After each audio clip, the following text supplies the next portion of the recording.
Job 35. And Elihu answered and said, Do you think this to be just?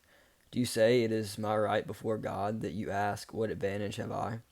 How am I better off than if I had sinned? I will answer you, and your friends with you. Look at the heavens and see, and behold the clouds which are higher than you. If you have sinned, what do you accomplish against him? And if your transgressions are multiplied, what do you do to him? If you are righteous, what do you give to him? Or what does he receive from your hand? Your wickedness concerns a man like yourself, and your righteousness a son of man. Because of the multitude of oppressions people cry out. They call for help because of the arm of the mighty. But none says, Where is God my Maker, who gives songs in the night, who teaches us more than the beasts of the earth, and makes us wiser than the birds of the heavens? There they cry out, but he does not answer, because of the pride of evil men. Surely God does not hear an empty cry, nor does the Almighty regard it. How much less when you say that you do not see him, that the case is before him and you are waiting for him. And now because his anger does not punish, and he does not take much note of transgression, Job opens his mouth in empty talk. He multiplies words without knowledge. Chapter 36. And Elihu continued and said, Bear with me a little, and I will show you, for I have yet something to say on God's behalf. I will get my knowledge from afar, and ascribe righteousness to my Maker. For truly my words are not false. One who is perfect in knowledge is with you. Behold, God is mighty and does not despise any. He is mighty in strength and of understanding. He does not keep the wicked alive, but gives the afflicted their right. He does not withdraw his eyes from the righteous, but with kings on the throne, he sets them forever, and they are exalted. And if they are bound in chains and caught in the cord of affliction, then he declares to them their work and their transgressions, that they are behaving arrogantly. He opens their ears to instruction, and commands that they return from iniquity. If they listen and serve him, they complete their days in prosperity, and their years as pleasantness. But if they do not listen, they perish by the sword, and die without knowledge. The godless in heart cherish anger.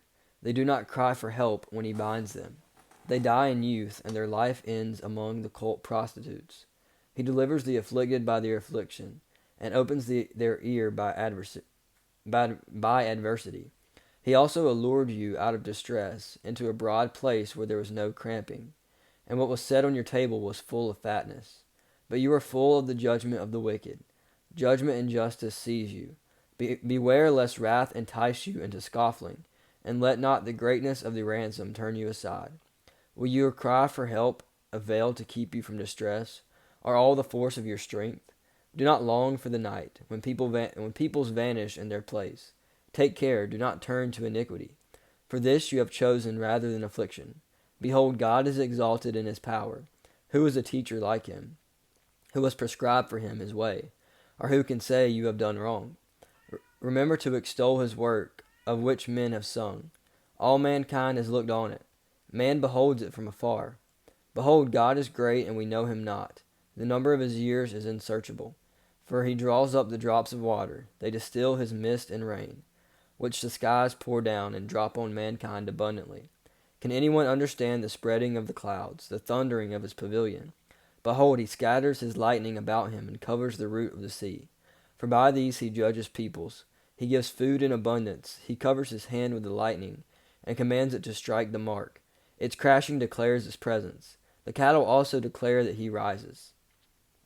Chapter 37. At this also my heart trembles and leaps out of its place. Keep listening to the thunder of his voice and the rumbling that comes from his mouth. Under the whole heaven he lets it go, and his lightning to the corners of the earth.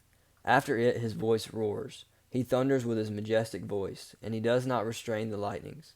When his voice is heard, God thunders wondrously with his voice. He does great things that we cannot comprehend. For to the snow he says, Fall on the earth, likewise to the downpour, his mighty downpour. He seals up the hand of every man, that all men whom he made may know it. Then the beasts go into their lairs, and remain in their dens. From its chamber comes the whirlwind, and cold from the scattering winds. By the breath of God ice is given, and the broad waters are frozen fat. He loads the thick cloud with moisture. The clouds scatter his lightning. They turn around and around by his guidance to accomplish all that he commands them, on the face of the habitable world. Whether for correction or for his land, or for love, he causes it to happen. Hear this, O Job. Stop and consider the wondrous works of God. Do you know how God lays his command upon them, and causes the lightning of his cloud to shine? Do you know the balancings of the clouds, the wondrous works of him who is perfect in knowledge? You whose garments are hot, when the earth is still because of the south wind, can you, like him, spread out the skies, hard as a cast metal mirror? Teach us what we shall say to him. We cannot draw up our case because of darkness. Shall it be told him that I would speak? Did a man ever wish that he would be swallowed up? And now no one looks on the light, when it is bright in the skies, when the wind has passed and cleared them. Out of the north comes golden splendor. God is clothed with awesome majesty. The Almighty, we cannot find him. He is great in power, justice, and abundant in righteousness. He will not violate. Therefore men fear him. He does not regard any who are wise in their own conceit. Chapter 38. Then the Lord answered Job out of the whirlwind and said, Who is this that darkness counsel by words without knowledge? Dress for action like a man. I will question you, and you will make it known to me. Where were you when I laid the foundation of the earth? Tell me, if you have any understanding. Who determined its measurements? Surely you know. Or who stretched the line upon it? On what were its bases sunk? Or who laid its cornerstone? When the morning stars sang together, and all the sons of God shouted for joy. Or who shut in the sea with doors, when it burst out from the womb? When I made cloud its garment, and thick darkness its swaddling band, and prescribed limits for it, and set bars and doors, and said, Thus far shall you come, and no farther. And here shall your proud waves be stayed?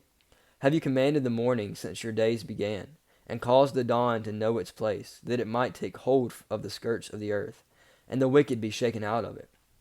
It is changed like clay under the seal, and its features stand out like a garment. From the wicked their light is withheld, and their uplifted arm is broken. Have you entered into the spring of the sea, or walked in the recesses of the deep? Have the gates of death been revealed to you, or have you seen the gates of deep darkness? Have you comprehended the expanse of the earth? Declare if you know all this. Where is the way to the dwelling of light, and where is the place of darkness, that you may take it to its territory, and that you may discern the paths to its home? You know, for you were born then, and the number of your days is great. Have you entered the storehouses of the snow, or have you seen the storehouses of the hail, which I have reserved for time of trouble, for the day of battle and war? What is the way to the place where the light is distributed, or where the east wind is scattered upon the earth? Who has cleft a channel for the torrents of rain, and a way for the thunderbolt, to bring rain on the land where no man is, on the desert in which there is no man, to satisfy the waste and desolate land, and to make the ground sprout with grass? Has the rain a father, or who has begotten the drops of dew? From whose womb did the ice come forth, and who have given birth to the frost of the heaven? The waters become hard like stone, and the face of the deep is frozen. Can you bind the chains of Pleiades, or loose the cords of Orion? Can you lead forth the Mazzaroth in their season, or can you guide the bear with its children? Do you know the ordinances of heaven? Can you establish their rule on the earth? Can you lift up your voice to the clouds, that a flood of waters may cover you? Can you send forth lightnings, that they may go and say to you, Here we are? Who has put wisdom in the inward parts, or given understanding to the mind? Who can number the clouds by wisdom, or who can tilt the waterskins of the heavens? When the dust runs into a mass, and the clouds stick together fast, can you hunt the prey for a lion, or satisfy the appetite of the young lions? When they crouch in their dens, or lie in wait in their thickets, who provides for the raven its prey?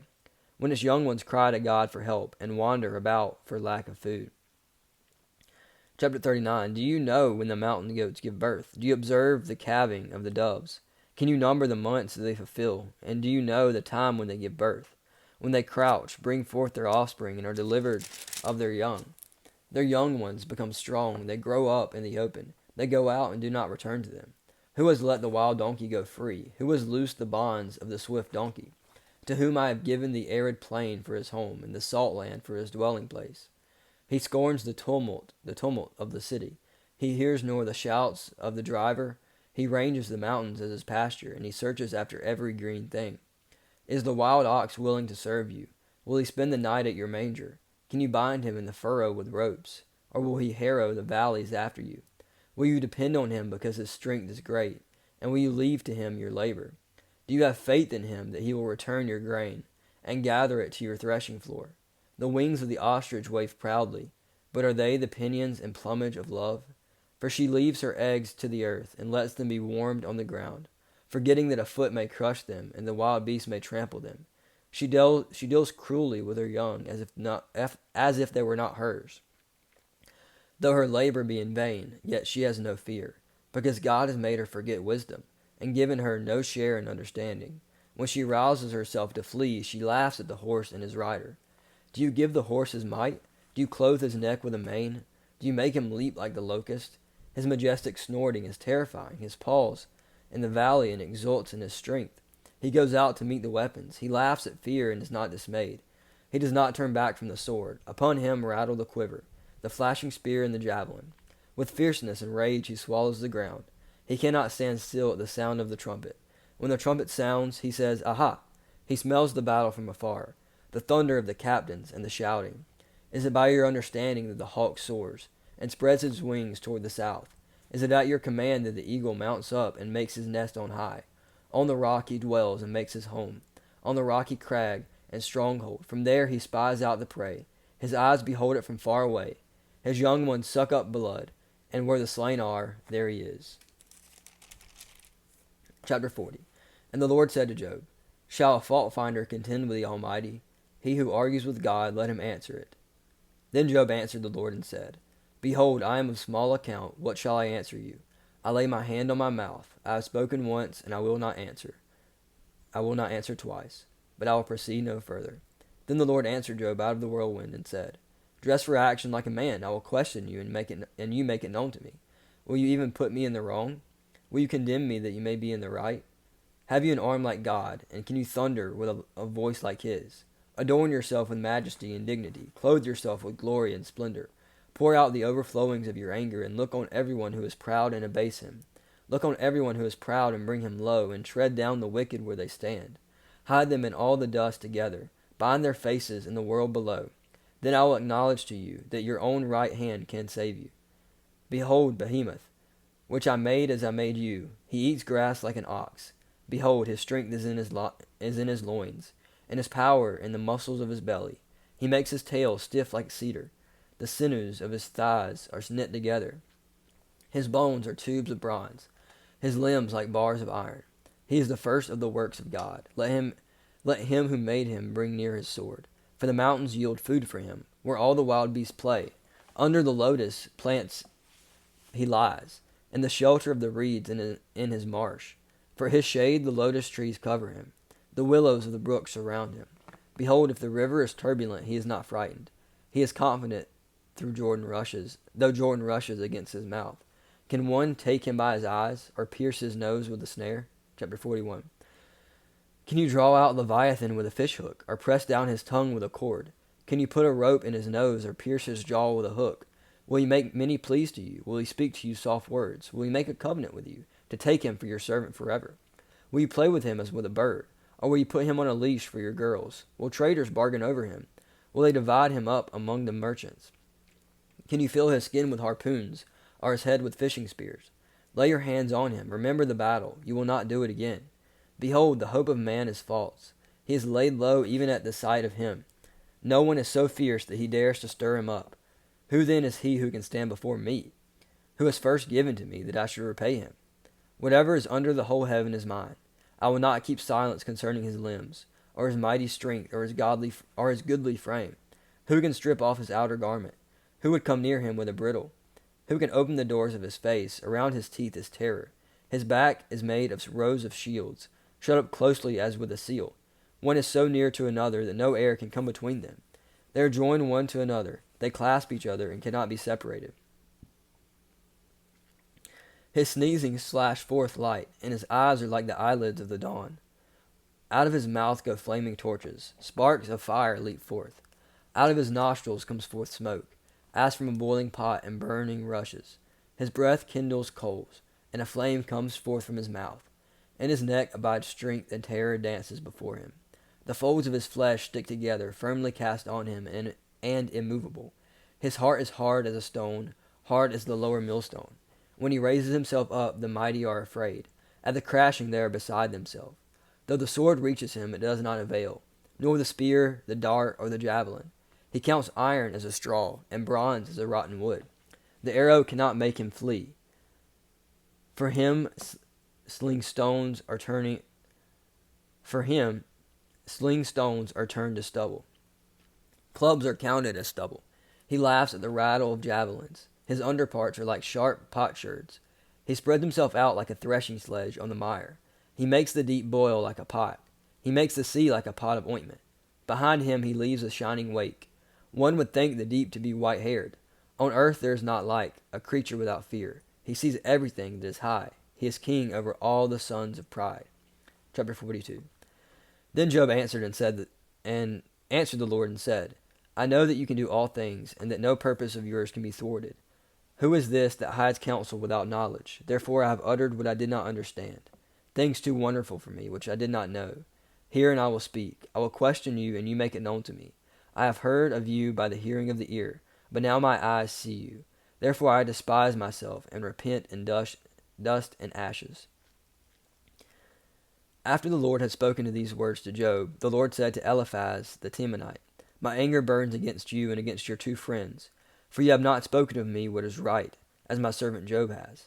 Now therefore take 7 bulls and 7 rams, and go to my servant Job, and offer up a burnt offering for yourselves, and my servant Job shall pray for you.